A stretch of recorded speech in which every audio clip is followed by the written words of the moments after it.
Welcome to the Commercial Real Estate Show, your source for market intelligence, forecasts, and strategies. Hello, I'm Michael Bull. Thanks for joining us wherever you are in the world. Maybe you're watching or listening. Thanks for being with us.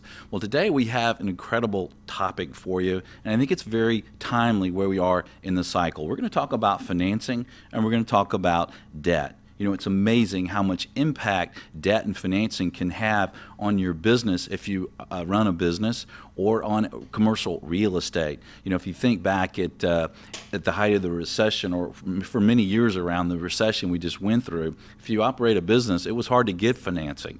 And that hurt jobs, that hurt the economy, that hurt commercial real estate. And you look at commercial real estate, obviously debt is crucial to the acquisition and value. You know, a slight tick in the interest rates and underwriting can impact values. And if it's hard to get financing, then the values of commercial real estate can really be devastated. And then if financing's easy, right, real estate can really benefit from that and the values go up. So financing can be your friend, it can also be your enemy. You know, if you look back, there's a lot of the loans are starting to mature that were done 10 years ago that originated in 06, 07, and 08 at the top of the market. So there's expected to be some turmoil and, depending how you look at it, some opportunities in the debt market. So today we're going to talk about some ideas. If you have loans coming up, or if you're going to be securing loans, or if maybe you're looking to invest in some distressed real estate opportunities. So please welcome my first guest. And it's Clay Westbrook. And Clay wrote this book, Debt and Circuses, Protecting Business Owners from Their Enemies, Their Allies, and themselves. He's an attorney and a consultant, and he helps businesses and real estate owners with issues that they have with debt and capital disputes. Clay, thanks for being with us. It's great to be here. I'm thrilled. We appreciate you being in Studio One with us. And first of all, explain the title to us, Debt and Circuses. What's that about? Well, it's a play off of Bread and Circuses, sort of towards the end of the Roman Empire, which is sort of where we felt we were in 2009 and 10 and 11, I suppose. And I chose that title among several because people either really liked it or really didn't like it. And I thought better to be remembered. And how about protecting business owners from their enemies? Where does that? Well, the book is kind of broken down into three different parts. But the first part is talking about dealing with the emotions that are involved when you're in financial distress. And also as an advisor, how to help your clients deal with financial distress when a business's cash flow has gotten to the point to where the debt payments can no longer be funded. The decisions that somebody makes under that kind of stress are often unwise, and the advice that they get is often unwise as well. Yeah, that's true. And we're going to talk about some tips there, and then you talk about protecting business owners from their allies and themselves. That's right. The protecting from their allies, that covers most of the second half of the book, and that's dealing with advisors that we had to tend to when we were doing these workouts through the course of the Great Recession. Primarily lawyers and CPAs, and dealing with them and managing them and seeing them make the same mistakes over and over and giving advice that wasn't necessarily true. And then the second part of the book is protecting against their enemies, and that's simply understanding the different types of creditors between banks and hedge funds and loss share banks, the different types of creditors that we dealt with, what their pain points were, how they were very different in many ways, and in many ways very similar. Yeah. Well, it's interesting. Even if you're listening or you're watching the show and you don't expect that you'll have any distress issues, that you don't have that much debt, you may want to invest with someone that has a maturity coming up that could use some capital. And also, you want to think about, when do you want to plan an exit strategy in a commercial real estate deal? Well, when you acquire it, right? When you get in. So understanding what issues can come up with debt can help you better shop for debt when you're thinking about refinancing or acquiring a property. And I dealt with a lot of loan workout issues with clients over the last many years as well. And one of the things that was always interesting was when they started talking to a bank, for example, and the bank said, all right, well, we can't talk to you until we send you over this pre-negotiation agreement, and you might be signing away some of your rights when you do that. You're usually signing away all of your rights when you do that, be it a forbearance agreement or a pre-negotiation agreement. That's a bit of the goal. That's sort of like oftentimes you'll hear, or we've heard the stories of our clients who the bank told them, well, we can't talk about your loan default until you bring the loan current on the payments. Yeah. And which is a neat trick. They can talk to you anytime they want to, and there's no need for an agreement to that effect. We always advise our clients to be sure that anything that they sign that modified the loan would be in the context of a global settlement of the entire matter, either a restructuring of the loan or a discounted payoff or a refinance at a discount, that sort of thing. Well, let's go back to the pre-negotiation agreement, because I've seen some lenders that are afraid of lender liability, when we're selling their notes or helping them sell properties or do workouts. So can you sign something that releases some of their lender liabilities to talk to you about restructuring a loan without giving away some of your rights that you shouldn't in a pre-negotiation agreement?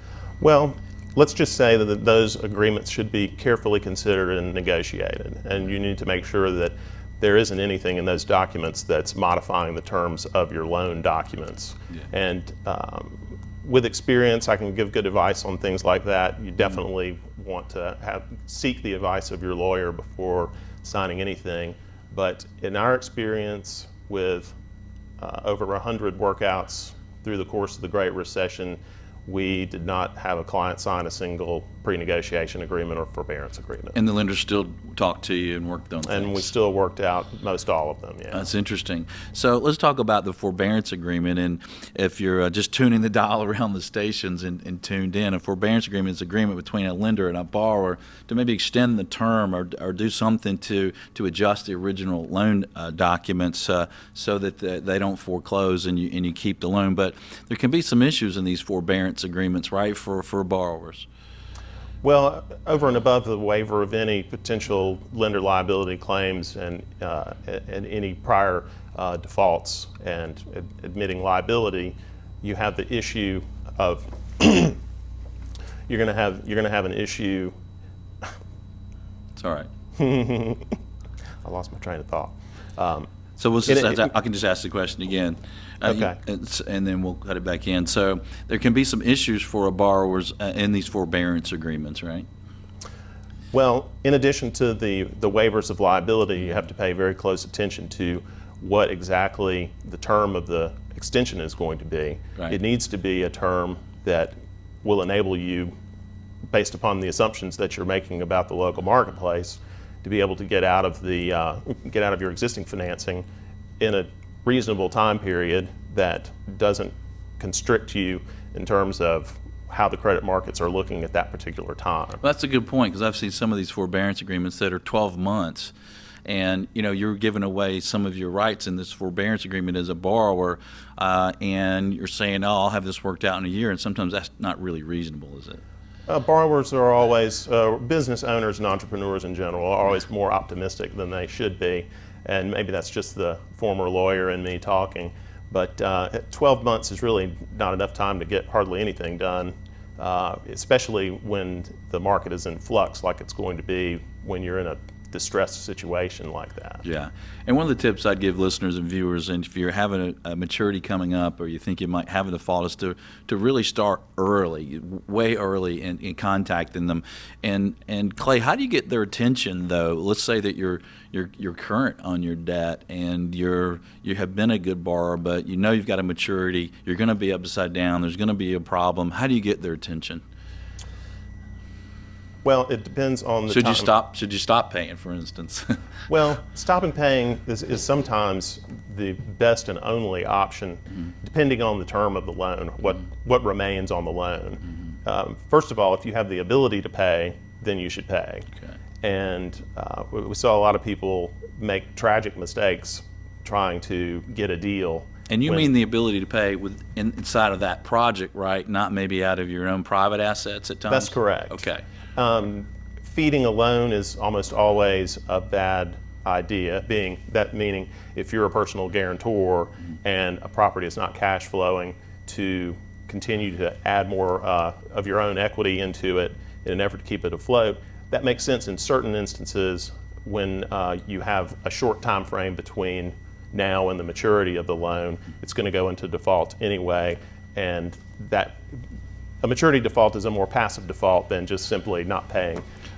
Right. It really depends on 1,000 other different facts. Right, but it is a default, and then communicating with these lenders can be tricky. So after a short break, we're going to talk about some tips for communicating with your lenders, when to start, how to do it. Stay with us. I'm Michael Bull. This is the Commercial Real Estate Show. We'll be right back. The Commercial Real Estate Show is brought to you in part by your friends at Bull Realty. When your business requires proven performance, visit bullrealty.com or call 800-408-BULL.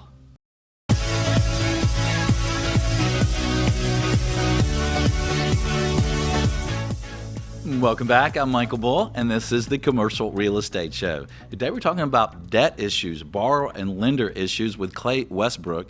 And Clay, before the break, one of the things that we talked about is kind of the differences in communication. It seems like, borrowers, entrepreneurs, business owners kind of think one way, and maybe lenders think another. What's the challenge there, and how can we overcome that? Well, it's interesting because I was a commercial real estate lawyer for 15 years and came into the restructuring world with a completely blank slate, not understanding really how business owners operate and really how banks deal with problem loans. So having looked at it just from a cold start, it occurred to me after a while that neither side understands what the other side is saying because of a difference in temperament.